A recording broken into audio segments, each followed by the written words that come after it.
ada namanya kajian. Kemudian Nabi Muhammad SAW ya, sebagai pemilik mukjizat Al-Quran ini itu ditugaskan oleh Allah sebagai penjelas terhadap mukjizat tersebut. Sebab sekalipun Al-Quran diturunkan dengan bahasa Arab, namun ada saja ayat yang tidak mampu dipahami oleh sahabat, sehingga butuh penjelasan lebih dari Nabi Muhammad SAW. Nah, ini nanti dinamakan tafsir bil ma'sur. Di sisi lain, tidak semua ayat Al-Quran itu dijelaskan oleh Nabi, ya. Sehingga ketika beliau wafat, para sahabat berijtihad dalam menjelaskan Al-Quran dengan tetap merujuk kepada Al-Quran dan hadis-hadis Nabi. Nah, inilah nanti diistilahkan dengan tafsir bil ra'yi. Dari latar belakang tersebut memunculkan beberapa rumusan masalah. Sebenarnya apa pengertian dari tafsir bil ma'sur dan bil ra'yi itu? Kemudian bagaimana sejarah perkembangan tafsir bil ma'sur dan bil ra'yi? Kemudian yang terakhir, bagaimana contoh penafsiran bil ma'sur dan bil ra'yi? Nah, kita langsung masuk ke pengertian tafsir bil ma'sur. Secara bahasa, ya, kita ketahui tafsir bil ma'sur itu berasal ada dua kata, ya. Ada tafsir, ada ma'sur. Ya. Tafsir itu bermakna menerangkan atau mengungkapkan. Kemudian al-ma'sur itu yang berasal dari kata asaroya suruh, itu bermakna menyebutkan atau menukil. Kalau di dalam kitab Mu'jam Maksugah itu Rosmus Syai'i Baki. Artinya makna saya ini potret masa lalu. Karena kalau kita mau memaknai Rosmus di sini adalah tulisan, pada saat itu belum ditulis, ya. Kemudian secara istilah, ya, berangkat dari istilah bahasa, definisi bahasa, tafsir bil ma'sur adalah sebuah usaha untuk menjelaskan Al-Quran dengan cara menukir dari Al-Quran itu sendiri, hadis, ijtihad sahabat, serta pendapat tabi'in. Nah, ada beberapa ulama mendefinisikan tafsir bil ma'sur ini, termasuk Manna Al-Qattan, Muhammad Hussein Az-Zahabi, ada Al-Farmawi, dan masih banyak ulama lain, termasuk juga Muhammad Al-Zarqani.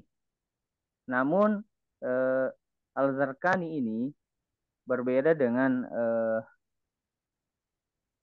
ulama yang tadi. Beliau ini berpendapat bahwa tabi'in tidak boleh dimasukkan di dalam tafsir bil ma'sur, ya.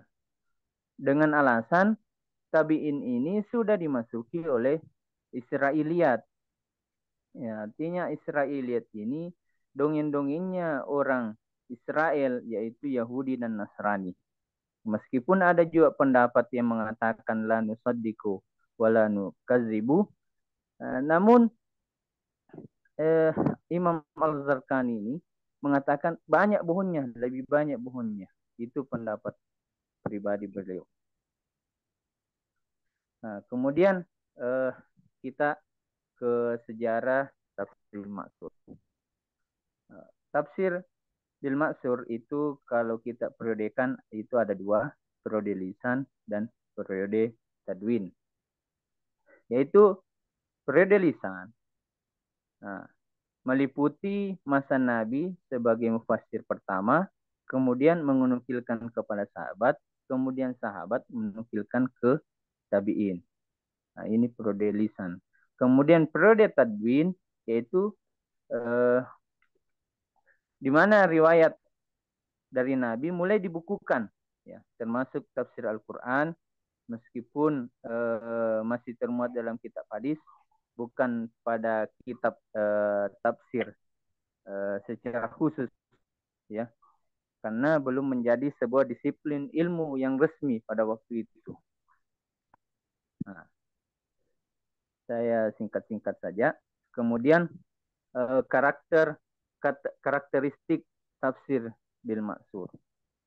Nah, tafsir bil maksur ini berpatokan kepada riwayat yang sahih serta perkataan sahabat dan tabi'in.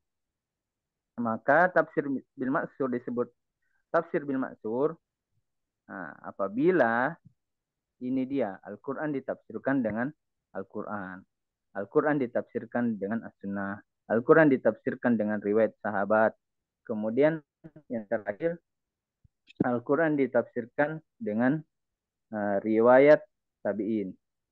Nah, kita ulas satu-satu karena kita harus mengetahui juga contohnya. Nah, contohnya Al-Quran ditafsirkan dengan Al-Quran itu di dalam Quran surah Al-An'am. Allah Subhanahu wa taala berfirman, "Alladzina amanu wa lam yalbisu imanahum bizulmin ulaika lahumul amnu wa hum muhtadun." Ya.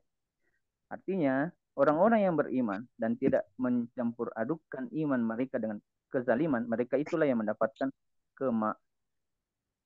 dan mereka itulah orang-orang yang mendapat petunjuk. Nah, berkaitan dengan ayat tadi, ya, Al-Bukhari meriwayatkan dan pada saat itu ada sahabat yang bertanya, ya, terkait dengan zulmin ini. Dia bertanya, siapakah di antara kita yang tidak berbuat zalim terhadap dirinya sendiri? Nah, sehingga turunlah ayat yang menjawab tentang zalim itu dalam surah Al-Luqman ayat 13, yaitu inna syirka la zulmun azim. Nah, sesungguhnya syirik itu adalah benar-benar kezaliman yang besar. Nah, ini sebenarnya menjawab pertanyaan daripada sahabat itu tentang siapakah yang dimaksud dengan zalim. Ya. Kemudian Al-Quran ditafsirkan dengan As-Sunnah. Ya. As-Sunnah ini ya, menjadi sumber primer dan memiliki posisi tertinggi dalam penafsiran Al-Quran. Karena memang Rasulullah itu adalah bayanut tafsir. Contohnya, ya, sebenarnya ada beberapa fungsi As-Sunnah. Itu ada bayanut takrir, bayanut tafsir, bayanut tasyri, dan bayanut nasikh. Itu ada semua kami contohkan di dalam makalah kami. Kami ambil salah satunya saja untuk mengefisienkan salah satu contoh dari tafsirnya Nabi. Nah, yaitu Allah Subhanahu wa taala berfirman, "Wa aqimus sholata wa atuz zakata." Ya. Dirikanlah salat dan tunaikanlah zakat. Nah, kita ketahui bersama ayat ini tidak menjelaskan bagaimana tata caranya, ya, bagaimana cara sholat. Namun Rasulullah Shallallahu Alaihi Wasallam bersabda mengenai rukunnya ini, yaitu "Shollu kama ra'aitumuni usolli." Jadi ini termasuk tafsir fi'li, ya. Ya, sholatlah sebagaimana kalian melihatku sholat. Jadi apa yang dicontohkan oleh Nabi di dalam salatnya, itulah rukun-rukunnya salat. Nah, kemudian yang ketiga, Al-Quran ditafsirkan dengan riwayat sahabat. Nah, kenapa sejelasnya sedikit terkait kenapa dimasukkan perkataan sahabat? Karena sahabat ini sebagian besar mereka pernah bertemu, ya, dan bermajelis dan berinteraksi dengan Rasulullah Sallallahu Alaihi Wasallam. Maka tafsir sahabat ini termasuk juga tertinggi karena mereka bertemu langsung oleh Rasulullah Sallallahu Alaihi Wasallam. Contoh dari tafsir sahabat dari Ibnu Abbas dalam Quran surah Al-Anbiya ayat ke-30. Awalam yarul ladzina kafaru anna samawati wal arda kanata ratkan fafataqnahuma waja'alna minal ma'i kulla syai'in hayyin afala yu'minun. Apakah orang kafir tidak mengetahui langit dan bumi keduanya dahulu menyatu, kemudian kami memisahkan keduanya dan kami menjadikan segala sesuatu yang hidup berasal dari air, maka tidakkah mereka beriman? Nah, redaksi kana tarotkan fafataknahuma itu para ulama mengatakan bahwa langit dahulu adalah satu lapis, bukan sab'a samawat. Kemudian Allah Subhanahu wa taala memisahkannya menjadi 7 lapis. Hal ini sebagaimana yang disebutkan dalam tafsir At-Tabari bahwa Abdul Hamid bin Bayan menceritakan, ia berkata bahwa Muhammad bin Yazid memberitahukan kepada kami dari Ismail. Ia berkata, aku pernah bertanya kepada Abu Sulaim tentang kanata ratkan fafataknahuma. Nah, kemudian apa jawabannya? Dahulu kala bumi bersatu padu, begitupun dengan langit. Allah lalu memisahkan dari satu langit menjadi 7 langit. Begitupun juga dengan bumi. Nah, kemudian tafsir Al-Quran dengan pendapat tabi'in. Tafsir Al-Quran dengan pendapat tabi'in ini memang mengalami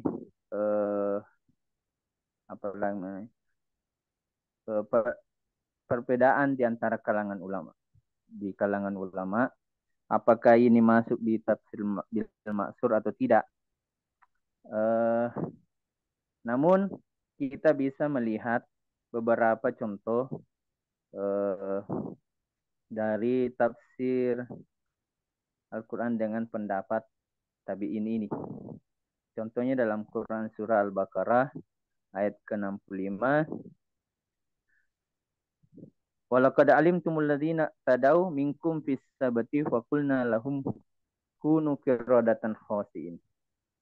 Sungguh kami benar-benar telah mengetahui orang-orang yang melakukan pelanggaran di antara kamu pada hari Sabat, lalu kami katakan kepada mereka, jadilah kamu kera yang hina. Nah, Mujahid bin Jabir, ini adalah tabi'in. Dalam menafsirkan ayat ini, beliau mengatakan qiradatan khasyiin itu tidak diartikan dengan kera dalam wujud fisiknya, namun perilakunya yang seperti kera. Hal ini didasarkan pada Quran surah Al-Jumu'ah. Allah membuat permisalan bagi orang-orang yang menerima Taurat tapi tidak mau mengamalkannya sebagai keledai yang membawa kitab-kitab yang tebal. Itu pengibaratan saja. Artinya kalau ada yang bersifat seperti itu, maka dia itu seperti hewan yang digambarkan. Nah, Selanjutnya, kitab tafsir yang tergolong di dalam tafsir bil maksur. Ini ada banyak, termasuk dua yang paling masyhur, Jami'ul Bayan an Ta'wil Quran atau an Ayil Quran, yaitu karya Abu Ja'far Muhammad bin Jarir Yazid bin Katsir bin Ghalib At-Tabari. Kemudian yang kedua, Kashful Bayan an Tafsirul Quran karya Abu Ishaq Ahmad bin Muhammad bin Ibrahim As-Sa'labi.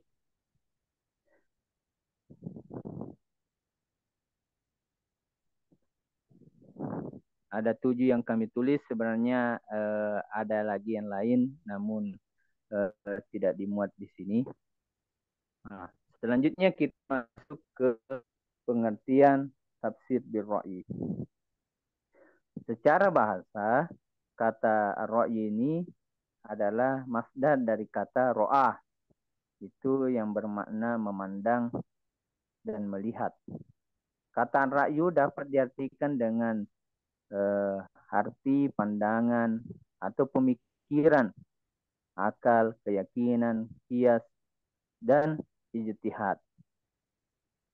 Nah, kalau di dalam kitab Mu'jam itu nizar atau absar.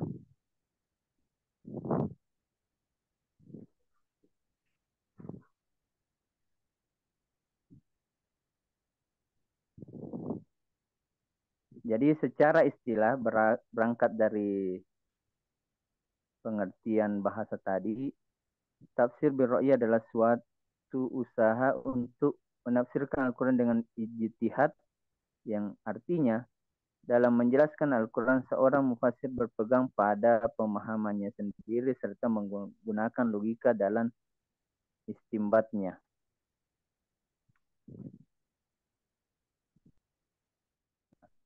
Kemudian kita masuk ke sejarah perkembangan tafsir bil ra'yi. Tafsir bil ra'yi yang mulai sejak abad ketiga Hijriah, nah, yakni masa-masa akhir salaf, ya. Kenapa muncul tafsir bil ra'yi? Hal ini didasari oleh kecenderungan para mufassir terhadap bidang keilmuan masing-masing. Nah, sehingga mendorong mereka mengembangkan kitab tafsir berdasarkan latar belakangnya, ya. Karena pada masa ini muncul banyak mazhab, ya, dan banyak corak, ya, seperti corak fikih, tasawuf, teologi, dan lain-lain. Selanjutnya kita ke dasar tafsir bil ra'yi. Itu di dalam Al-Quran, surah Muhammad ayat ke-24, afala yatadabbaruna al-Quran am ala qulubin aqfaluha. Nah, ini diterjemahkan oleh Prof. Quraisy Shihab. Maka apakah mereka lengah dan tidak menggunakan potensi mereka sehingga tidak memperhatikan Al-Quran, bahkan pada hati mereka terpasang kunci-kuncinya. Di dalam hadis Rasulullah juga, itu Rasulullah bersabda dari hadis Ibnu Umar, man su'ila an ilmin fakatamahu uljima yaumal qiyamati bil jamim minan nar. Barang siapa yang ditanya tentang sesuatu yang diketahuinya lalu ia diam, maka mulutnya akan dikunci pada hari kiamat dengan kekang dari api neraka. Nah, namun meskipun tadi dikatakan bahwa birra'yi itu menggunakan logika, namun dalam menafsirkan Al-Quran itu ada syaratnya. Yang pertama, berpegang dan merujuk kepada Al-Quran. Kemudian yang kedua, menukilkan riwayat-riwayat yang sahih. Kemudian yang ketiga, C, menukilkan dari sahabat. Kemudian yang D atau keempat, memberikan penjelasan terhadap kata atau lafal sebagaimana makna asli bahasa Arab dan tidak menggunakan bahasa yang jarang dipakai atau diistilahkan dengan gharib. Nah, kemudian tafsir yang tergolong tafsir bil ra'yi. Yang pertama, Mafatihul Ghaib karya Fahruddin Ar-Razi. Kemudian tafsir Jalalain karya Jalaluddin Al-Mahalli dan Jalaluddin Abdurrahman As-Suyuti. Kemudian yang ketiga, Anwarut Tanzil wa Asrarut Ta'wil karya Nasiruddin Al-Baydawi. Keempat, Irsyadul Aql As-Salim ila Mazaya Al-Quran Al-Karim karya Abu Sa'ud Muhammad bin Muhammad. Kemudian yang kelima, Ruhul Ma'ani karya Al-Allamah As-Shihabuddin Al-Lusi, dan seterusnya. Kemudian kesimpulan. Kesimpulannya, tafsir Al-Ma'sur adalah sebuah metode untuk menafsirkan Al-Quran dengan cara menukil dari Al-Quran, hadis, dan ijtihad sahabat, serta pendapat tabi'in. Nah, di mana tafsir dengan metode ini pertama kali dikenalkan oleh Nabi, yang kemudian diikuti oleh sahabat dan generasi selanjutnya. Contoh tafsirnya adalah Jami'ul Bayan dan tafsir Ibnu Katsir yang masyhur. Kemudian tafsir bil ra'yi adalah metode untuk menjelaskan Al-Quran dengan menggunakan akal, yaitu mufassir menjelaskan makna Al-Quran dengan tetap berpegang pada pemahamannya sendiri dengan menggunakan logika dan dalam istinbat. Nah, tafsir ini lahir sekitar abad ketiga, yang merupakan hasil dari perkembangan tafsir bil ma'sur. Beberapa tafsir yang tergolong pada tafsir ini adalah tafsir Mafatihul Ghaib, tafsir Jalalain, tafsir Al-Badawi, dan lain-lain. Nah, selanjutnya, kami menyadari bahwa makalah ini tidak mencapai tingkat kesempurnaan karena setiap tulisan pasti memiliki kekurangan kecuali Al-Quran. Oleh karena itu kami menyarankan kepada pembaca untuk memberikan saran-saran dan kritik yang membangun guna meningkatkan kualitas makalah kami. Selanjutnya kami serahkan kepada moderator. Terima kasih. Alhamdulillah, kita telah mendengarkan pemaparan materi kedua dari Ustaz Suwandi, yaitu tafsir bil sur dan bil ra'yi. Nah, dari kedua pemakalan yang telah memaparkan materinya tadi, kita beri selanjutnya kita kasih kesempatan kepada teman-teman apabila ada yang mau ditanyakan, sanggahan atau mau ditambahkan. Nah, kita kasihkan selanjutnya sesi pertanyaan. Jadi kepada teman-teman, silahkan jikalau ada yang mau ditanyakan, ada mau ditambahkan, atau ada yang mau dikonfirmasi. Padahal ada Ustaz Andi Baso, Ustaz Anur Wahida, dan Ustaz Ibnu Furqan. Ya, saya Pak Ustaz mau bertanya sedikit. Ya, padahal. Baik, terima kasih atas kesempatan yang telah diberikan. Saya akan memberikan pertanyaan kepada pemateri pertama. Tadi sudah dijelaskan beberapa langkah-langkah dan ciri-ciri metode penafsiran. Kemudian penerapan metode tafsir muqarrar dan maudu'i juga perbedaan. Namun belum ada dijelaskan terkait kelebihan dan kekurangannya. Kemudian dari pemakalah yang kedua, pada tafsir bil ma'sur kan ada tafsir Al-Quran dengan Al-Quran. Jadi apa menjadi perbedaan antara tafsir Al-Quran bil Quran dengan munasabah yang mana sama-sama mengaitkan antara ayat satu dengan ayat yang lainnya. Ya, mungkin itu cukup saja dari saya, Ustaz. Ya, itu satu pertanyaan dari Ustaz Wahidah.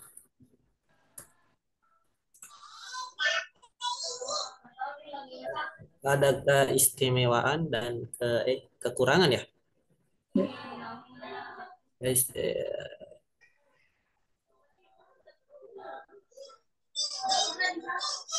Keistimewaan dan kekurangan tafsir Muqaran dan Maudhu ya. Selanjutnya dari Ustaz Ibnu Furqan atau Ustaz Andi Baso, ada yang mau ditanyakan?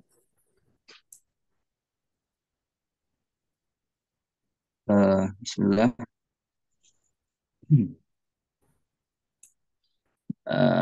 Sedikit pertanyaan untuk pemateri kedua tadi, Ustaz Suwandi, tentang tafsir bil Ma'tsur, tafsir yang menggunakan riwayat-riwayat dari Al-Quran, hadis, pendapat sahabat dan tabi'in. Ya, yang ingin saya konfirmasi, Ustaz, apa dicantumkannya bagian mana itu? Jadi cerita Israiliyat di bagian ciri-ciri, bukan ciri-ciri, di bagian macam-macam tafsir bil Ma'tsur, itu masuk pembagian seperti apa, Ustaz? Karena tadi A itu tafsir Al-Quran bil Quran, B tafsir Al-Quran bis Sunnah, C tafsir Al-Quran bi qaulis sahabah, D tafsir Al-Quran dengan pendapat tabi'in, dan E cerita Israiliyat. Pertanyaan saya, apakah ini termasuk tafsir bil Ma'tsur atau bagaimana pembagiannya? Yang kedua, bagaimana mungkin ada tips-tips atau saran dari pemakalah untuk bagaimana menggunakan Israiliyat, cerita-cerita Israiliyat dalam menafsirkan ayat Al-Quran. Apakah ada metode-metode khusus atau ada batasan-batasan? Karena seperti yang kita ketahui, cerita Israiliyat itu dari cerita-cerita terdahulu ya. Seperti itu, Ustaz. Kalau pertanyaan untuk pemateri pertama kurang lebih sama dengan pertanyaannya Ustaz Nurul Wahidah tentang apa kelebihan dan kekurangan dari kedua metode tersebut, atau bagaimana uh, bagaimana cara membedakan bagi orang awam itu terkait kitab tafsir apa tadi, kitab tafsir Muqaran dengan kitab tafsir Maudhu'i. Seperti itu, Ustaz. Terima kasih. Tapi Ustaz Andi Baso, bisa diulang tadi pertanyaan yang pertama terkait tadi itu. Saya belum sempat cek. Oke. Pertanyaan pertama tadi sesuai yang ditulis pemakalah di dalam tulisannya, itu uh, mencantumkan bagian cerita Israiliyat bersama dengan macam-macam tafsir bil Ma'tsur, yaitu cerita Al-Quran bil Quran, bi bi bis sunnah, bi qaul sahabi, bi tabi'in, sama cerita Israiliyat di bagian E-nya. Yang mau saya tanyakan yang pertama, uh, pembagian tafsir bil ma'tsur atau bagaimana? Pertanyaan selanjutnya, bagaimana atau sudah di tadi pertanyaan yang kedua, Ustaz, tentang bagaimana tips-tips kiat-kiat untuk uh, atau cara yang bijak dalam mengaplikasikan cerita Israiliyat dalam penafsiran seperti itu Ustaz.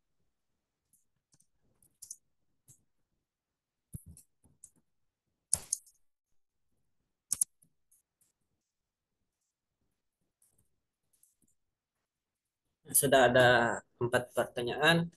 Kalau dari Ustaz Ibnu Furqan, ada yang mau ditanyakan atau ditambahkan?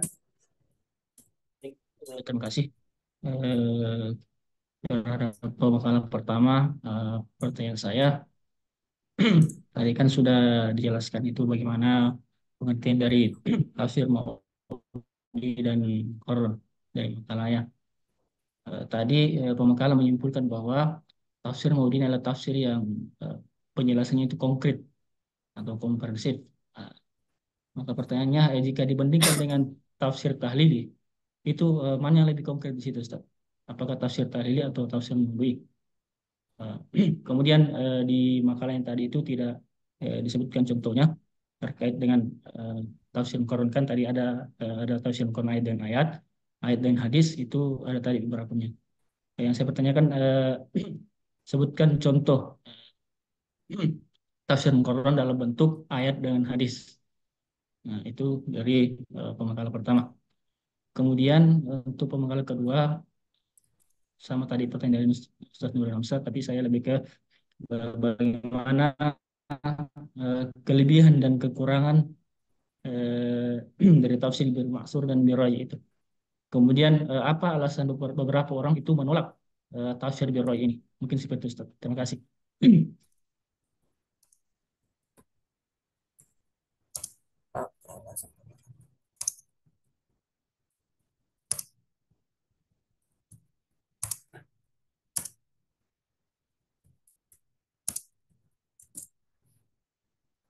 Oke, Alhamdulillah ada 7 pertanyaan yang saya catat.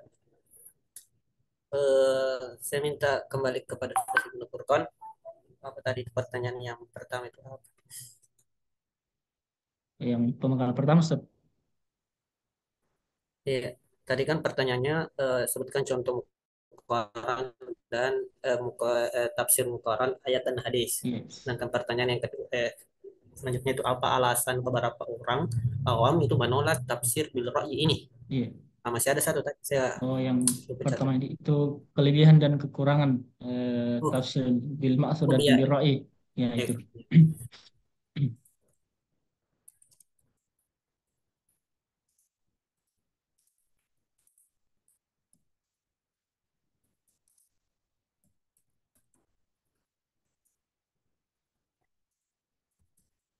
Alhamdulillah ada 7 pertanyaan yang akan dipertanggungjawabkan oleh kedua pemakalah ini.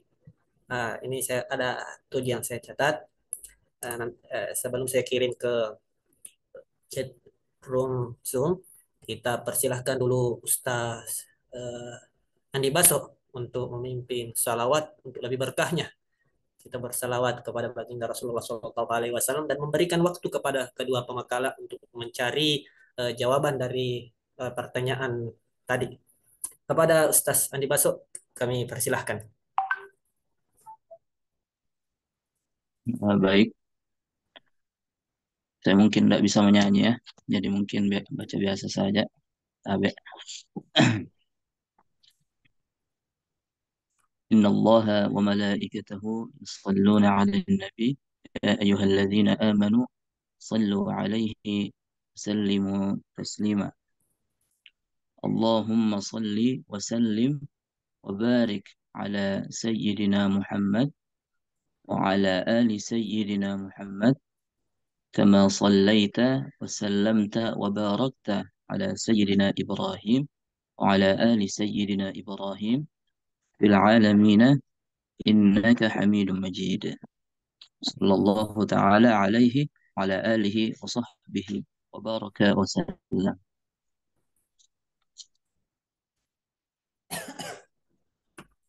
Alhamdulillah, setelah pembacaan salawat, uh, ini cuma sedikit kesempatan diberikan kepada kedua pemakalah untuk mencari jawabannya. Tapi tidak apa-apa karena kedua pemakalah ini sudah memang dipersiapkan sebelum Idul Fitri kemarin. Nah, jadi kepada kedua pemakalah silahkan berikan jawaban atau berijtihad. Silakan memberikan jawaban terkait 7 pertanyaan tersebut. Tafadhal, Ustaz. Tafadhalani, Ustaz. Saya pertama dulu. Nah, dari tadi berbicara sesuatu di material lagi. Jadi Iya, yang tafadhal, Ustaz Rahman. pertama ini tadi menanggapi pertanyaan dari saudara Noel Bangsa, juga mungkin bermirip ya pertanyaan dari Masuk itu tadi jelaskan keistimewaan dari kedua kita sudah maupun juga apa yang jadi kekurangannya. Nah, pertama tafsir Quran di antara dari beberapa keistimewaan ataupun kelebihannya yaitu pertama tafsir ini membuka pintu toleransi dalam internal umat Islam. Kenapa dikatakan seperti itu? Tentunya ketika kita lihat biasanya dalam bahasa orang kalau dibilang berbeda, berbeda itu pasti hal yang apa namanya istilahnya, bertentangan. Sehingga kalau dibilang Quran adalah tafsir perbedaan, padahal kalau kita melihat sebenarnya Quran ini eh, bagaimana kita bisa mengkompromi ini, kan mengkompromi artinya menyelaraskan pendapat-pendapat yang berbeda itu menjadi satu kesatuan yang lurus begitu. Sehingga salah satu keistimewanya dari Quran ini itu meningkatkan toleransi dalam internet dan Islam. Yang kedua adalah tafsir Quran itu cocok sekali bagi para peminat tafsir yang ingin memperluas dan memperdalam pemahaman terhadap sebuah ayat. Yang ketiga, keistimewanya adalah membantu membuka dan mengembangkan suasana pemikiran tafsir. Ini sama halnya dengan keistimewaan dengan metode lainnya. Nah, kemudian apa yang menjadi kekurangan dari tafsir ini? Di antaranya yaitu ini tidak cocok bagi orang awam atau istilahnya orang yang kan dalam bidang agama. Kenapa? Karena untuk melakukan metode itu kita harus mempunyai minimal ilmu bahasa lugawi, terutama ilmu tafsir dalam hal ini kami menggunakan metode ini. Kedua itu ini tidak dapat menjadi media menjawab permasalahan sosial yang ada. Nah, ini juga yang menjadi perbedaan dari tafsir Quran dengan tafsir Maudhui. Nah, itu juga yang menjadi setting dari tafsir Maudhui. Yang pertama, ini dengan menggunakan metode ini kita bisa menyelaraskan melihat kondisi sosial kita dengan menyandingkan sebuah tema yang terjadi sekarang dengan kita bisa melihat ayat Al-Quran yang cocok yang bisa kita kaitkan dengan tema-tema sosial yang ada sekarang ini. Kemudian keistimewaan kedua dari tafsir Maudhui tentunya yaitu membuktikan bahwa tidak ada ayat yang bertentangan dengan ilmu pengetahuan yang ada. Nah, itu dari keistimewaan yang kedua. Yang ketiga, penafsiran ini dari Maudhui ini lebih komprehensif, lebih detail dibandingkan dengan metode yang lainnya. Nah, cuma kekurangannya di situ. Metode Maudhui ini tidak masukkan keseluruhan ayat, berbeda dengan tafsir yang lainnya. Jadi itu jawaban mengenai kekurangan dari kedua metode tafsir tersebut. Kemudian pertanyaan tadi tafsirnya Furqan, kan tadi disebutkan bahwa ada 3 jenis perbandingan yang dilakukan oleh mufassir dan tafsir Quran. Yang pertama itu ayat dengan ayat yang redaksinya hampir sama dengan satu pokok permasalahan yang sama. Ataukah yang kedua menyandingkan ayat dengan hadis yang terlintas terredaksi itu bertentangan. Nah, contohnya kita lihat dalam surah An-Nahl yang artinya masuklah kamu ke dalam surga disebabkan apa yang telah kamu kerjakan. Ini Quran surah An-Nahl menyebutkan bahwa orang atau yang masuk surga itu adalah orang yang disebabkan karena amalannya. Nah, ini dalam konteks Al-Quran. Nah, kemudian ada hadis yang berbunyi bahwa tidak akan masuk surga seorang pun di antara kamu disebabkan karena perbuatannya. Nah, ini sekilas bertentangan secara redaksional. Yang satu, ayat Al-Quran mengatakan bahwa seseorang itu masuk karena perbuatannya, sedangkan hadis itu mengatakan bahwa tidak ada seorang pun di antara orang itu masuk karena perbuatannya. Nah, disinilah digunakan para ulama ketika menggunakan metode perbandingan antara ayat dengan hadis. Nah, salah satunya Al-Sarkaci mengatakan bahwa ayat tersebut, ayat dengan hadis tersebut memang terkesan ada pertentangan, namun secara harfiah bahwa orang-orang yang tidak masuk surga karena amal perbuatannya dimasukkan dalam hadis yang tadi, itu dimaksudkan bahwa bukan karena amalnya tetapi karena ampunan dan rahmat Tuhan yang dimasukkan dalam hadis tersebut. Nah, tapi tidak bisa kita juga tidak bisa disalahkan dengan ayat Al-Quran yang tadi dikatakan, karena dalam hadis lain dikatakan bahwa sesungguhnya ahli surga itu apabila masuknya mereka mendapat posisi di dalamnya berdasarkan keutamaan perbuatannya. Nah, jadi memang ada hadis yang secara redaksional bertentangan, tapi juga ada hadis yang istilahnya menjelaskan atau mempertegas dari ayat tersebut. Jadi itu salah satu contoh dari tafsir Quran ayat dengan hadis yang secara redaksional itu sekilas bertentangan. Jadi mungkin begitu.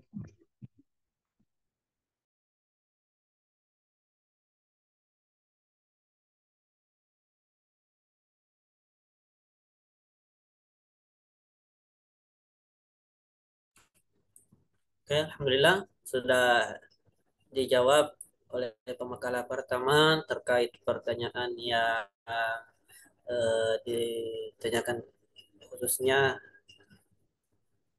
pembahasan tafsir Muqarran dan Maudu'i. Nah, kita kembalikan kepada pertanyaan. Apakah jawaban dari makalah itu diterima atau masih ada yang mau dikonfirmasi atau ada tambahan dari Ustazah Nur Wahida ya menanyakan tadi keistimewaan Ustaz Andi Baso izin sholat pada Ustaz Ibnu Furqan, apakah ada tambahan dari jawaban dari Ustaz Rahmat atau ada yang mau dikonfirmasi lagi terkait pertanyaan tadi, itu contoh tafsir mufaran ayat dengan hadis. Kalau oh iya, tempat dulu Ustaz. Oh iya. Tadi yang pertanyaan pertama, Ustaz, itu belum Iya, Ustaz. dijawab tentang kan tadi itu pemateri menyimpulkan bahwa tafsir Maududi ini adalah tafsir yang konkret, komprehensif lah. Oh ya, Terus pertanyaannya ya, gitu.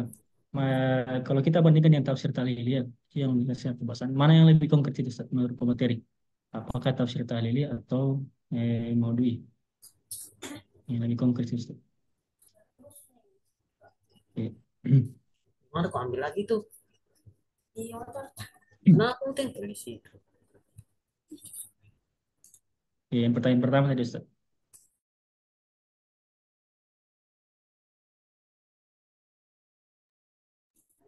Oh ya, tadi pertanyaan yang saya lupa catat terkait mana yang lebih konkret, tafsir Quran, Maudhu'i atau tahlili. Eh, eh,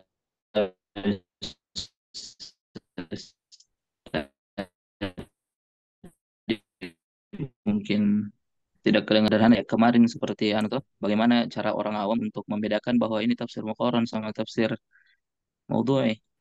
Kan kalau tafsir tahlili sama tafsir ijmali sudah dijelaskan pakai pakai matematika kemarin. Siapa tahu ada juga cara tersendirinya untuk tafsir ini. Bagaimana cara dibedakan? Apakah ada atau tidak itu saja. Dan kalau ada, itu seperti apa? Ya, Rahman, ya.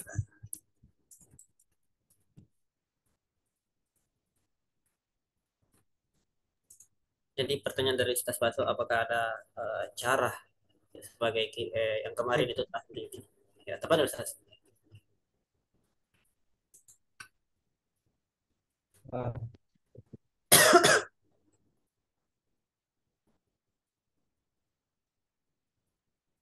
nah, tadi kayaknya dulu sendiri bospek ya, tetapi ini juga menjadi bumerang buat saya karena kemarin juga tadi. Tapi untuk ah, bagi orang awam yang mungkin yang bahasanya tidak tahu penulis Arab, terus kemudian dia mau bagaimana ya caranya tahu ini. Nah, kalau saya secara pribadi yang saya baca dari buku tafsir itu bisa kita membedakan antara sebuah tafsir yang menggunakan Quran atau Maudhui. Yang pertama Quran, kalau kita yang mengetahui bahwa itu adalah tafsir Quran, pertama tentunya dia diawali dengan pembahasan sebuah ayat. Nah, tentunya secara mengambil satu ayat contohnya, pasti setelah itu dia mengambil sebuah ayat yang lain yang redaksinya hampir mirip. Pasti begitu, Ustaz. Kalau kita melihat kitab tafsir, kemudian dia menyanyikan ayat redaksi yang hampir mirip, berarti itu jelas bahwa dia mengadopsi tafsir Quran. Nah, sedangkan Maudhui itu awalnya ketika dia menggunakan tafsir Maudhui, pasti dia awalnya menggunakan sebuah tema atau topik sebelum menafsirkan ayat Al-Quran. Jadi gampangnya begitu kalau kita belajar kitab tafsir. Nah, ketika di dalam bab awalnya atau judulnya di situ sudah ada keterangan sebuah tema, ya. Nah, pasti tafsir ini atau dalam kitab tafsir ini menggunakan metode Maudhu begitu, Ustaz. Nah, kemudian pertanyaan selanjutnya oleh teman yang mana lebih terperinci atau komprehensif. Nah, kalau tafsir Maudhui ini memang hampir sama dengan tahlili, ya, karena kalau kita lihat langkah-langkah yang dilakukan, nah itu hampir sama kandungannya. Ada juga sebab usul, ada juga munasabah, ada juga penjelasan ayat. Namun kalau kita mau lebih memandang lebih fokus berperinci, karena tergantung lihat perspektif apa.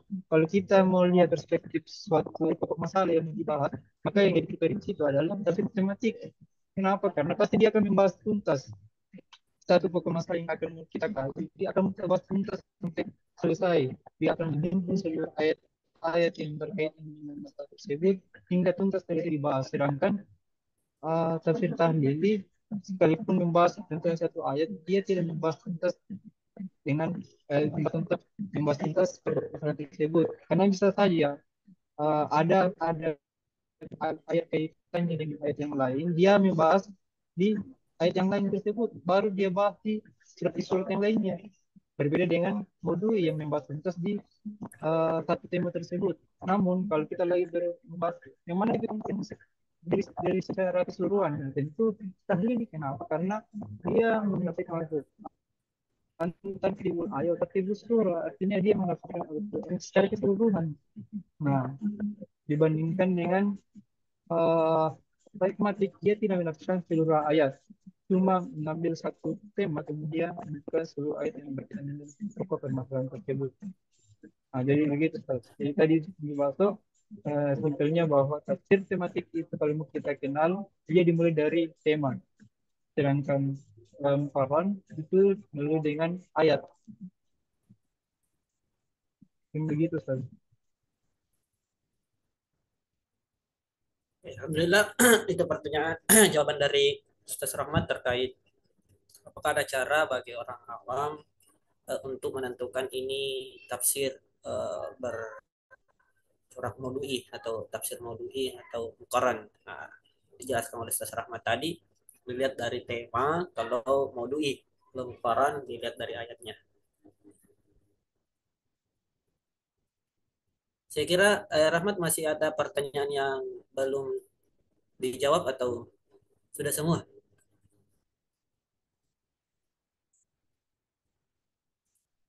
Oke, kalau selanjutnya kita berikan kesempatan kepada Ustaz Wandi untuk menjawab pertanyaan-pertanyaan yang ditanyakan tadi. Ada empat kurang empat kayaknya dari pertanyaan untuk Ustaz Wandi. Ustaz Wandi, tafadhol. Baik, terima kasih atas kesempatan dan terima kasih atas pertanyaan-pertanyaan yang diberikan kepada saya. Yang pertama terkait dengan apa kelebihan dan kekurangan tafsir bil ma'sur dan tafsir bil ra'yi. Untuk tafsir bil ma'sur itu kelebihannya adalah kualitas penafsirannya itu kuat atau tinggi ya. Kemudian di dalamnya terdapat kesimpulan-kesimpulan tentang hukum. Nah, kemudian jelas periwayatannya. Nah, bahkan kadang disebutkan apakah riwayat itu sahih atau dhaif. Kemudian ada juga yang memaparkan nasi dan mansuknya. Kekurangannya itu adanya Israiliyat. Kemudian bercampurnya riwayat sahih dan tidak sahih. Kalau tafsir At-Tabari di awal-awalnya itu menyebutkan juga sanadnya. Nah, ke belakang-belakangnya itu tidak lagi disebutkan sanadnya. Kemudian kurangnya pendapat mufassir terkait dengan ayat tersebut yang ditafsirkan. Itu tafsir bil ma'sur. Kemudian tafsir bil ra'yi kelebihannya membuka pintu ijtihad. Ya. Berkembangnya disiplin ilmu. Ya, kemudian mengaplikasikan Al-Quran itu bisa berkembang sesuai dengan zamannya, bahkan tempatnya dimanapun itu Al-Quran bisa diterapkan dengan menggunakan tafsir bil ra'yi ini. Kekurangannya kadang mufassir ini mengatakan tafsirnya pendapatnya itu berdasarkan Al-Quran, ya, berdasarkan Al-Quran. Padahal itu logikanya, ya, logikanya, meskipun tidak bertentangan dengan Al-Quran, ya. Kemudian membuka ruang untuk menafsirkan dengan penafsiran yang salah, apalagi kalau tidak memiliki ilmu yang dalam ya terkait dengan syarat-syarat yang disebutkan tadi. Nah, kemudian kekurangannya lagi kecenderungannya subjektif ya, karena berkembangnya ilmu pengetahuan itu. Nah, selanjutnya apa bedanya Al-Quran dengan Al-Quran? Pertanyaan saudari Ustazah Nur Wahidah. Apakah sama tafsir Al-Quran dengan Al-Quran dengan munasabah, begitu ya, Ustaz? Ya. Menurut saya munasabah ini ada dua, ya.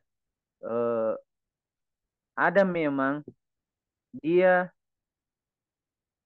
ada keterkaitan, artinya dia menafsirkan ayat sebelumnya, kemudian Yang kedua, munasabah artinya meskipun dia tidak menafsirkan, tapi dia masih setema. Ya, misalnya dia ayat sebelumnya tentang hukum, kemudian ayat selanjutnya tentang hukum juga. Ya, masih ada kaitannya. Meskipun itu dia tidak menafsirkan sebagaimana misalnya qad aflahal mu'minun alladzina hum fi salatihim khashi'un. Itu kan munasabah, tapi Al-Quran dengan menafsirkan Al-Quran dengan Al-Quran. Namun ada juga munasabah yang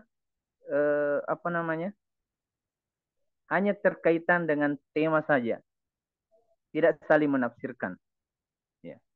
Kemudian pertanyaan dari Ustaz Andi Baso terkait dengan karakteristik tafsir bil ma'tsur. Sebenarnya ya itu kekurangan saya tadi, saya tidak menjelaskan Israiliyat. Ya. Jadi ada Al-Quran itu ditafsirkan dengan Israiliyat. Ya, ada Al-Quran ditafsirkan dengan Israiliyat. Contohnya itu dalam surah Al-Baqarah ayat ke-36 yang terkait dengan surga, ya, terkait dengan surga. Ya, itu ceritanya siapa ini? Nabi Adam sama iblis, ya. Itu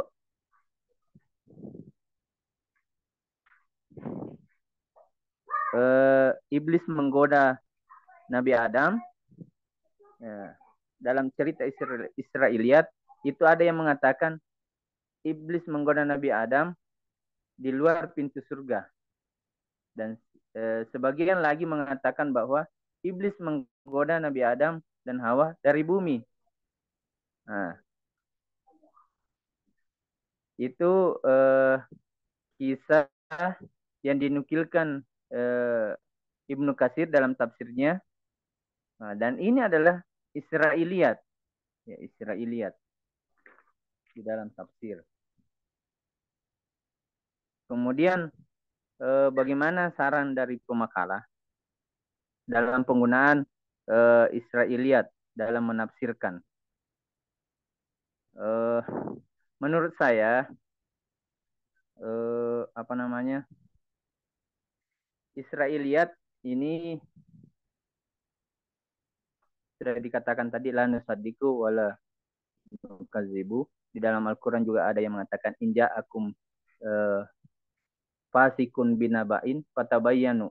Ya, kalau ada berita yang dibawa oleh orang fasik, tabayun dulu. Termasuk Israiliyat ini kita harus tabayun. Kalau dia sejalan dengan Islam, maka kita juga jangan mendustakan itu. Kalau tidak sejalan, maka kita jangan membenarkan. Ya. Jadi ada Israiliyat yang sejalan dengan Islam, ada juga yang tidak sejalan dengan Islam. Apa itu Israiliyat? Ada Israiliyat yang sahih, ya, yaitu hadis riwayat, ya, hadis riwayat dari Utsman bin Umar, Atta bin Abi Rabbah. Beliau bertemu dengan Abdullah bin Umar bin As dan bertanya, ceritakanlah olehmu kepada aku tentang sifat Rasulullah yang diterangkan dalam Taurat. Nah, kemudian ia menjawab, tentu demi Allah yang diterangkan dalam Taurat sama seperti yang diterangkan dalam Al-Quran. Nah, wahai Nabi, sesungguhnya kami mengutusmu sebagai saksi, pemberi kabar gembira, pemberi peringatan, dan pemelihara ummi. Engkau adalah hambaku, namamu dikagumi, engkau tidak kasar dan tidak pula keras. Allah tidak akan mencabut nyawamu sebelum agama Islam tegak lurus. Jadi ayat ini, apa, berita ini adalah Israiliyat yang sebenarnya penjelasan itu dari kitab Taurat. Tapi kita karena sejalan dengan Islam, maka kita tidak boleh mendustakan ini. Jadi menurut saya kalau kita mau menggunakan Israiliyat, ya itu tadi kalau dia sejalan dengan Al-Quran dan hadis, maka kita terima. Kalau tidak sejalan dengan Al-Quran dan hadis, maka jangan kita terima Israiliyat itu. Nah, selanjutnya,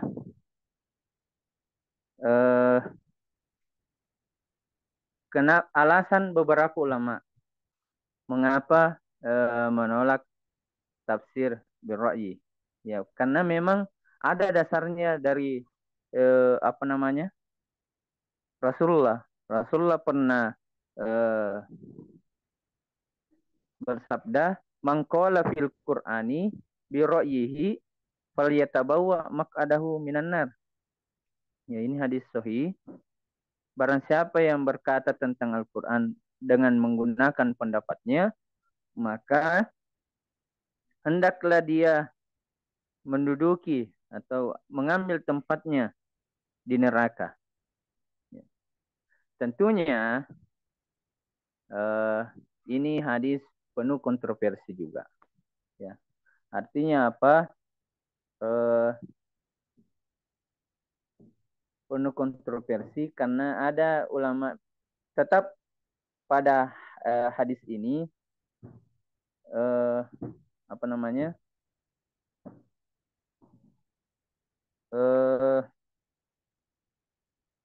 Di ro'ihi di sini ada ulama yang mengatakan dengan akal-akalannya tanpa dengan disiplin ilmu yang mumpuni, yang seperti yang disebutkan tadi syarat sebagai mufassir. Namun kalau dia mempunyai ilmu yang dalam, pengetahuan tentang bahasa Arabnya, baik nahwu Arabnya, balaganya, dan mengerti sejarah, babun nuzul, dan sebagainya, saya kira Ra'yi itu pendapatnya itu bisa diterima, ya. Yang penting memenuhi syarat. Saya kira begitu dari saya. Terima kasih. Alhamdulillah, itulah jawaban dari Ustaz Wandi dari pertanyaan-pertanyaan. Selanjutnya kita serahkan kepada dosen pengampu kita karena waktu sudah semakin menipis. Kita serahkan kepada dosen pengampu kita untuk meluruskan. Assalamualaikum warahmatullahi wabarakatuh. Waalaikumsalam warahmatullahi Waalaikumsalam wabarakatuh. warahmatullahi wabarakatuh. Alhamdulillah wassalatu ala rasulillahi wa ba'du. Puji syukur kepada Allah, salawat dan salam kepada Nabiullah Muhammad sallallahu alaihi wasallam. Allahumma salli wa sallim wa barik alaih. Ah, ya. Saya mau tanya dulu Ustaz Jibril. Mana Ustaz Jibril? Hajar Ustaz. Nah, perkembangan terbaru di Mesir kemarin itu pendapat tabi'in itu dikategorikan bil ma'thur atau dikategorikan bil ra'yi. Kalau buku-buku ya banyak ada perbedaan-perbedaan pendapat ya. Ya. Kalau di Kairo kemarin bagaimana Syekhul Azhar, Syekh Mesir, guru-guru Anda kemarin terbaru bagaimana? Kalau kalau tidak salah ingat Ustaz, di kuliah kemarin sempat dikemukakan juga perbedaannya, perbedaan pendapat ulama dalam itu. Tetapi kalau kami di sana tetap memasukkannya di tafsir bil Mansur, Ustaz. Kami itu Anda pribadi atau tadi dosen tak yang di Mesir atau bagaimana? Yang kami pelajari di diktat kuliah, Ustaz. Kalau tidak salah, Oke, kalau di tidak salah modulnya ingat. ya. Di modulnya tetap memasukkan yang tabiin ya. Tapi tetap anu, Ustaz, dikemukakan perbedaan pendapat ulama. Ada istilahnya begitu. Oke. Alasannya kenapa? Tetap dijadikan tabiin sebagai bil maksur? Karena ya, termasuk yang mendengarkan secara langsung eh, apa yang diturunkan Al-Quran Ustaz, yaitu para sahabat. Jadi dia Jadi belajar langsung kepada sahabat. belajar langsung Salah kepada satu sahabatnya alasannya. ya. Yes, Itu orang yang alasannya ya. diturunkan secara. Ya. Oke, oke, oke. Kemudian selanjutnya, tafsir itu terbagi dua dan ada yang membagi tiga, bil masur, bil ra'yi, dan ada lagi tambahan satu, bil Bil isyari. isyari. Oke. Apakah bil isyari juga termasuk bagian dari itu atau bil isyari dikategorikan kategori yang lain? Bagaimana diktat atau ulama-ulama terbaru di Mesir, pandangannya bagaimana? Apa hanya membagi Apanya dua Ustaz? atau membagi tiga? Di bagian mana? Itu tadi metode atau Dia pendekatan itu cuma membedakan terbagi Ustaz. dua. Ah, oke, oke, Dia lanjut. bedakan bil isyarinya Ustaz. Dia Bisyari bedakan bil termasuk apa? isyarinya jadi. Bisyari eh, termasuk apa dia? di pembahasan lain Ustaz. Tadi bil ra'yi, bil maksur sama bil isyari. Jadi satu ini, satu paket ini, bil masur, bil ra'i, bil isyari. Iya, Atau bil isyari iya. bab yang lain. Bab yang lain Ustaz. Bab yang Maksudnya lain. Oh, oke, ya, oke, oke. kalau Ah, masalahnya Ustaz nanti kita konfirmasi kembali Ustaz. oke, oke. Ini yang menarik. Ya, tadi Mukoran, saya rasa juga banyak teori tentang Mukoran itu ya. Oke, membandingkan Al-Quran dengan Al-Quran, hadis, sampai kita tafsir, itu banyak teori. Tinggal nanti Ustaz Rahmat nanti melihat definisi terminologi tafsir Mukoran yang benar. Cuma ingat, jadi penyebutan Mukoran itu ada dua. Komprehensif itu ada dua. Ada tafsir Mukoran, ada tafsir Mukorin. Di mana gambar saya ini? Kenapa tidak kelihatan ini? Oh, mungkin karena agak malam ini. Ya, saya ulang. Ada Mukoran, ada Mukorin. Nah, saya tantang ini Ustaz Rahman ini, cari. Ya, ada Mukoran, ada Mukorin. Kitab mana, ulama siapa yang memberikan istilah Mukoran, siapa yang mengistilahkan Mukorin. Sama kemarin kita katakan, Manahijul Mufassirin dengan Manhajut Tafsir. Itu kan setelahnya sama dengan ya. Ini juga Mukoran, Mukorin. Begitu pula tafsir Maudhu'i itu, mulai dari Farmawi, Nasaruddin Baidan, bagaimana konsep Quraisy Shihab dan sebagainya, itu juga nanti harus menjadi bahan telaah Anda semua supaya bisa membedakan. Nah, siapa tahu ada di antara kalian mau kaji tentang Maudhu'i, nanti ditanya itu. Anda mau kaji Maudhu'i ini versinya Farmawi, versinya Nasaruddin Baidan, atau kata kita lokal di sini, versinya Prof. Muin Salim, atau versi apa? Nah, nanti ditanya itu. Karena versi apa yang Anda pakai, maka nanti itu akan mempengaruhi cara kerja tesis Anda ke depannya, ya.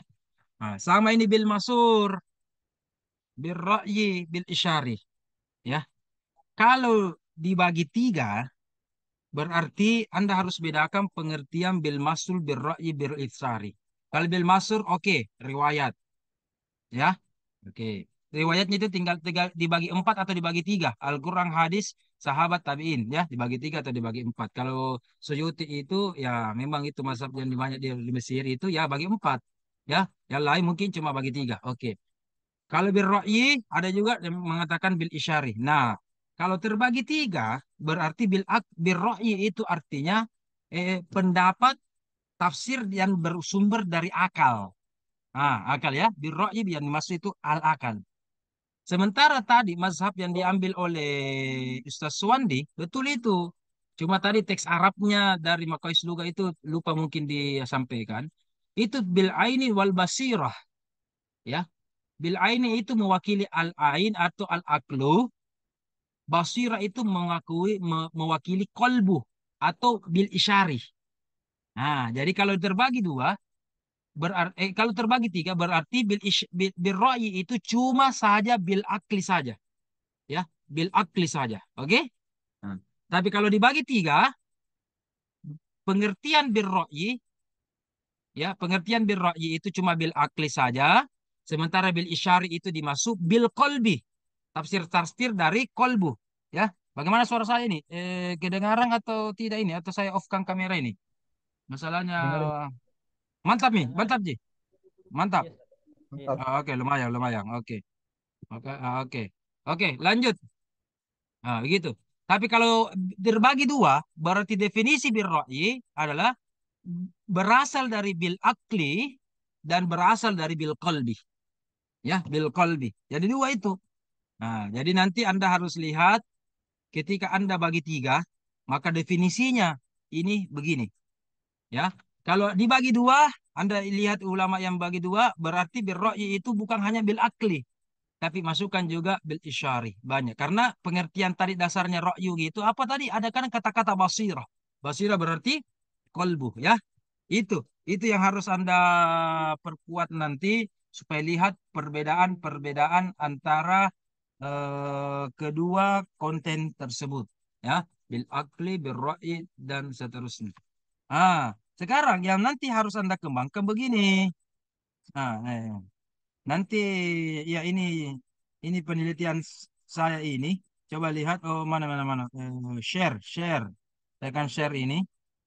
Nah, ini jangan jangan cuma itu tadi. Mohon maaf kalau begitu kajiannya hampir mirip di S1 itu, ya. Nah, nah. Tadi ada yang menyinggung munasabah, ya. Ada yang menyinggung munasabah, ada menyinggung apa dan sebagainya. Oke.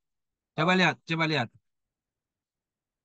Kajian kajian apa ini bil bil masur klasik dulu itu hanya menyisakan subjek dan objek tadi ya subjek dan objek contoh tadi ini yang bizulmin itu walam yalbisu imanum bizulmin surah al-an'am itu kemudian dicontohkan lagi Ustaz Suwandi surah Luqman ya kan inna syirka la dzulmun ya jadi yang ada kemarin cuma subjek dan objek ya subjek dan objek. Kajian-kajian bil masuk dan kajian-kajian bil ra'i kemarin ini berarti beberapa saya sekitar 15 tahun yang lalu masih begini itu. Masih begini. Subjeknya dengan objek. Kajian kontemporernya dan saya lihat beberapa buku yang ada itu ya, saya membuat dan bisa menyimpulkan kesimpulan saya ingin menambahkan satu istilah yaitu predikat. Nah, jadi teori saya ini SPO, subjek, predikat dan objek. Nah, apa itu maksudnya? Subjek, predikat, objek. Contoh tadi, ya kan? Walam bizulmin. Itu kan, itu kan subjek yang kita maukan tafsirkan bizulmin ini apa yang dimaksud? Objeknya itu surah Luqman kan? Inna syirkah. Nah, predikatnya itu berfungsi untuk siapa yang menjelaskan hal tersebut. Predikat itu adalah penghubung antara subjek dengan objek. Itu namanya predikat. Ya kan? Seperti saya titik-titik ikan. Apa yang menghubungkan saya dengan ikan? Makan. Saya memakan ikan. Atau saya memancing ikan. Saya memelihara ikan. Itu kan predikat. Penghubung. Nah, ini juga. Jadi siapa itu yang mengatakan ayat ini berbicara tentang ayat ini? Ya kan? Siapa yang menghubungkan bahwa ayat ini ditafsirkan dengan ayat ini? Itu adalah kalau tadi dicontohkan Ustaz Suwandi, predikatnya itu hadis atau Nabi Muhammad sendiri. Itu namanya tafsirul Quran bil Quran secara munfasil. Kalau di istilah-istilah turas itu kitab-kitab itu munfasil. Makanya ada juga namanya muttasil. Muttasil. Muttasil itu enak karena bersambung. Hudal lil muttaqin. Siapa itu muttaqin? Alladzina yu'minuna. Ya kan? Surah Al-Imran lagi. Uiddat lil muttaqin. Siapa itu muttaqin lagi? Alladzina yunfikuna. Itu muttasil. Maka muttasil ini saya berikan garis miring bisa saja bermakna munasabah. Nah, ini tingkatan tafsir bil masur paling tinggi kalau secara muttasil. Coba lihat subjeknya Al-Baqarah ayat kedua itu tadi. Siapa itu muttaqin? Muttaqun siapa itu? Maka objeknya apa? Itu tadi. Alladzina yu'minuna. Al-Baqarah ayat 3 sampai 5. Ulaika. Predikatnya apa? Al-Quran sendiri yang menunjukkan. Al-Quran sendiri yang menunjukkan. Lil muttaqin. Alladzina. Al-muttaqin. Alladzina. Mana humul muttaqin? Alladzina. Itu kan muttasil. Berarti predikatnya itu adalah Al-Quran secara langsung. Al-Quran secara langsung. Inilah puncak bil masur yang paling tinggi. Kalau Al-Quran sendiri yang menjelaskan secara muttasil. Sementara yang munfasil, mungkin predikatnya nanti hadis. Coba lihat. Mungkin predikatnya hadis. Ada yang mengatakan ini ditafsirkan dengan ini. Atau mungkin predikatnya nanti ada tema tertentu, ada ayat tertentu Quran surah apa. Quran surah ini ditafsirkan dengan surah ini. Siapa yang menghubungkan itu? Boleh saja sahabat, boleh saja tabi'in, boleh saja ulama lain. Ulama yang lain di sini berarti birra'iyah, termasuk birra'iyah. Kalau misalkan tabi'in sampai bil masul, boleh saja yang lain. Quraish Shihab, Ibnu Katsir, Al-Qurtubi dan sebagainya. Itu termasuk munfasil. Nah, saya berikan contoh juga. Begitu pula kalau ada objeknya hadis. Ini Al-Quran dijelaskan oleh hadis Nabi berbunyi begini. Misalkan, wa ma umiru illa liya'budullaha mukhlishina. Surah Al-Bayyinah. Oke? Objeknya apa? Oh, iman itu ikhlas. Innamal a'malu binniyati. Misalkan, ya kan? Rawahul Bukhari wa Muslim. Oke. Predikatnya siapa? Nah, predikatnya bisa isi apa? Apakah bisa tabi'in yang menunjukkan hal tersebut? Ada ulama-ulama tafsir atau mungkin sahabat ada yang menunjukkan sendiri, ya kan? Atau mungkin hadis Nabi sendiri yang menunjukkan. Hadis sendiri yang menunjukkan. Ah, boleh saja begitu, ya. Dan seterusnya. Ah, nanti ini predikatnya main. Nah, cuma nanti rencana penelitian saya ini yang saya sempurnakan insya Allah. Kalau subjek dan objeknya itu bil maksur, oke, itu juga terkategori bil maksur. Tapi kalau predikatnya ini nanti harus ada metode, ada nanti syarat yang kita harus buat supaya predikatnya ini tidak sembarang, sembarang-sembarang. Siapa tahu kalau sembarang-sembarang masuk nanti cocok-cocok logi. Ya kan, cocok-cocok logi. Ayat ini dijelaskan dengan ayat ini apa? Cocok-cocok logi. Sama predikatnya isangkala, ibacu. Nah, ya kan? Bisa orang sembarang. Sembarang bilang begini, begini, begini. Harus ada syarat-syaratnya. Makanya ada juga syarat mufasir, syarat mengkaji Al-Quran bagaimana, adab-adabnya, dan seterusnya. Dan seterusnya. Astagfirullah. Sudah pas ini, jangan ini. Jangan am. Dan seterusnya, dan seterusnya. Ini yang saya masuk. Kajian-kajian di pasca ini, kalau ada aspek-aspek begini enteng, waktu Anda S1 di Mesir atau di Suludin atau dimanapun Anda belajar S1, belajar juga begini, jangan begitu terus. Begitu pula mata kuliah yang lain ya. Begitu pula mata kuliah yang lain, jangan jangan begitu terus. Kembangkan itu, kembangkan. Ya, jangan cuma apa namanya stagnan, stagnan. Harus terus berkembang itu pengilmuan pengetahuan. Kalau tidak, tidak ada hal yang baru. Anda ini mahal-mahal SPP-nya dari S1, masa sama di mata kuliahnya, ya, masa sama di pembahasannya, ya. Oke, dan seterusnya dan seterusnya. Alhamdulillahirabbil alamin. Adapun birra'yi itu juga lebih berkembang dari sekarang, ada syarat-syaratnya dan seterusnya dan seterusnya. Begitu ya. Oke. Oke, ada pertanyaan sudah jam 6. Mengawali Ba'da Idul Fitri ini saya juga ucapkan, mana gambarku ini? Mungkin karena gelap ini, mana gambarku ini? Tidak nampak kegagahanku ini Soswandi. Kalau tidak, mana logo ini? Oke, kita ucapkan taqabbalallahu minna wa minkum. Taqabbal ya Karim. Minal aidin wal faizin, mohon maaf lahir di puskesmas. Ya lahir. Ya, saya kan cuma lahir di puskesmas jadi begitu. Ya. Oke, beda kalau Wahida lahir di rumah sakit ternama ya. Dan seterusnya dan seterusnya. Oke, demikian wabillahi taufik wal hidayah. Assalamualaikum warahmatullahi wabarakatuh. Terima kasih, terima kasih. Alhamdulillah. Waalaikumsalam. Iya. Syukuran, Ustaz. Ayo, siap-siap sholat ya. Oke. Sama-sama, Terima sama. kasih, Ustaz. Oke, Ustaz Wandi itu turnitinya bagus, rendah sekali, di bawah 10%. Kalau Ustaz Rahmat ini, masih tinggi Ustaz Rahmat ini turnitinya ini. 40 atau 36. Perlu diperbaiki ini. 26, Harus Ustaz. banyak-banyak belajar sama senior ini. Sama Ustaz Wandi ini. Turnitinya bagus, ya. Oke, lanjut. Masya Oke, lanjut. Allah. Silakan, silakan.